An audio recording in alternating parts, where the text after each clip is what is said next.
So the truth of the matter is that we have people that used to hold high positions back in their home countries. Some people used to be matrons even, but upon coming to the UK, they've held really low banding jobs for years and haven't been able to move up the ranks. Whether you're like that or you are new to the NHS or to the job, you don't have any prior qualifications, then this video is certainly going to help you.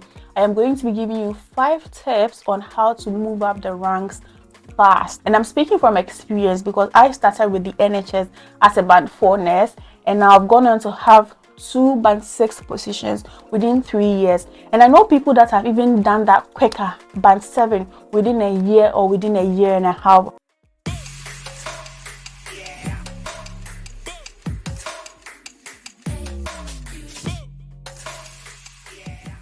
So the very first step that I want to talk about, and I believe this will be the most important one of them all, is to go ahead to develop yourself academically or professionally. Okay, if there's one thing that will set you apart from everyone else, it will be your qualification.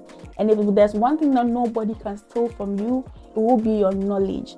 That is why when you go through job vacancies, you see essential criteria and desirable criteria. For the essential criteria, you may have it as well as person A or person B, because both of you have been working or have the same amount of years of experience. But when it comes to desirable criteria, that is where you are going to set yourself apart, because you have taken it upon yourself to go ahead to develop yourself academically or professionally by going on to do your masters, by going on to do your mentorship, by going on to learn something else based on the career path that you want to go. Sometimes some courses, when you do, you think that, oh, I'm doing this for this particular career path, but then a job will pop up and you'll be like, actually this course that I took or this training that I had, if I use it for this job, it also works quite well. Try to take the initiative to enroll yourself in courses, okay, because it will help you move forward.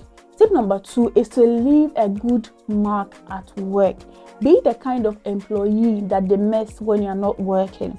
And how are you going to leave the mark? By getting one positive thing that you are known for.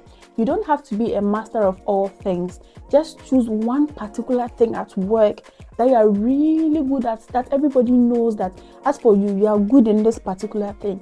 It could be phlebotomy. Maybe you are a good phlebotomist. You are the person that can find a vein for anyone. You can bleed a stone. Yes. Or you could be an IT guru solving minor issues for your colleagues at work. You could be anything. The aseptic nurse, whenever you are working, everywhere is clean and tidy.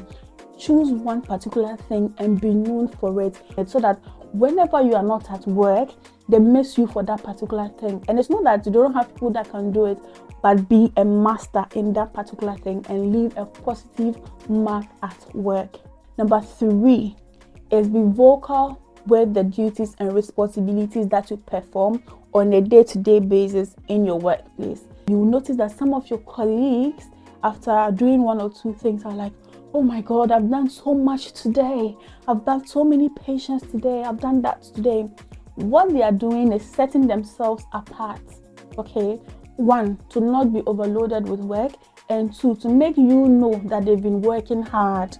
Meanwhile, you on the other hand, knowing very well that you've done more than the person or you can do more than the person, is quiet. So don't be that kind of a nerd. Talk about your duties, talk about the responsibilities that you have, talk about what you've done. Let people know what you've accomplished, okay?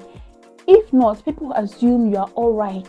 People assume, oh, it's nothing for you. You're not really doing anything out of your normal. It's normal for you. And then you don't get appreciated, okay? And that is not what you are looking for. You want people to think about you, and you want people to know that, this girl is always working hard. This girl is always doing this. This boy is always doing that. So do not keep quiet. Be very vocal. I used to be very quiet, I would never put my mouth into other people's conversation. And I remember one day, one of my bosses were like, Mercy, I actually thought you were on a spectrum because you used to be very quiet, or we used to say. I was like, on a spectrum? Me, I was on a spectrum. I did not used to be vocal. I was just quiet, sitting in my corner, doing my thing and minding my own business. Don't be the person that minds their business at work. Talk about anything. Put your mouth there. Engage in people, be vocal, talk about even the littlest thing, if that's the word, the littlest thing that you do, speak about it. Number 4 is that change jobs. Change jobs. I'm not saying change your employer, that's different. Just change your job. You can be in the same hospital but be a different band 5 nurse in a different ward. Change jobs. Do not be at a particular job for more than 2 years. Research actually shows that people that change jobs every 2 years end up being in higher roles compared to people that stay in one particular role for a very long time. So do not get comfortable in the current role that you are. Go through your employer's website, look at jobs that you can do with the current qualification that you've got. And if you are studying, make sure that you get a job that aligns you to the qualification that you achieve, okay? Do not get stuck at a particular job for years and years on end. You can be a band 5 in, let's say, outpatient, and then still change and become a band 5 in maybe discharges, okay?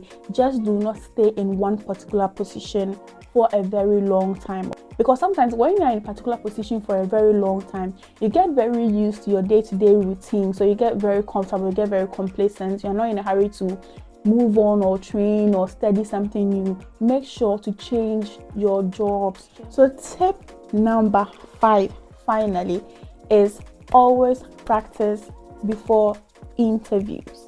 Always practice before interviews.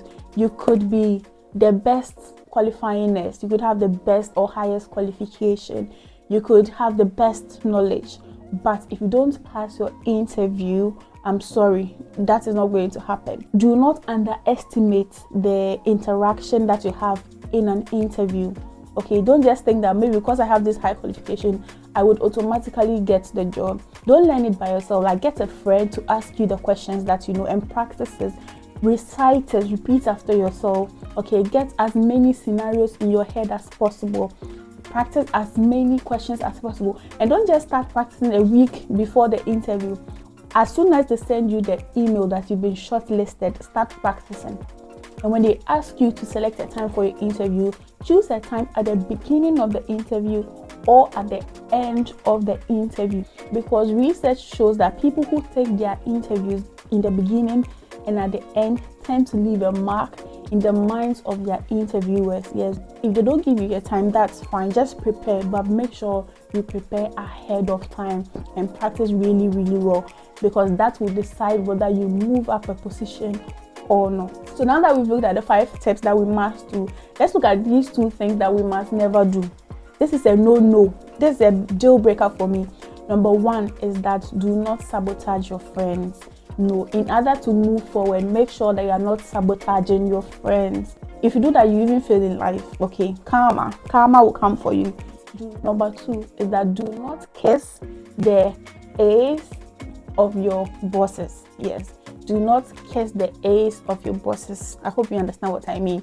Don't be the person that is always trying to please everybody, trying to please your bosses, no matter what. It doesn't matter who or what you inconvenience. You just want to please your boss because you think that is what is going to move you forward. Don't be that kind of a person.